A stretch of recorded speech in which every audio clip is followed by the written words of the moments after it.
आखिरी नबी श्रेष्ठ नबी मोहम्मद रसूलुल्लाह सल्लल्लाहु अलैहि वसल्लम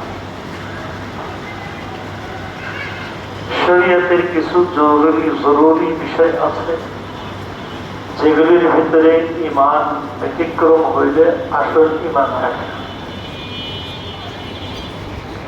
আল্লাহ সর্বশক্তিমান,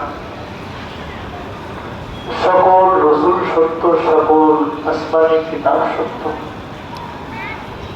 এর সাথে সাথে আমাদের নবী যে সর্বশেষ নবী, এই কথায়ও বিশ্বাস রাখা, এটাও ঈমানের একটা বিশেষ দাবি। এখানেও যে ভুল করবে সে ঈমান হারাবে। আল্লাহ পাক আমাদের ঈমানের হেফাজত করে। আমি গত সপ্তাহে সিরাত দিয়ে আসতেছিলাম কারা নবুয়তের দাবি করছে, সর্বশেষ দাবিদার, যার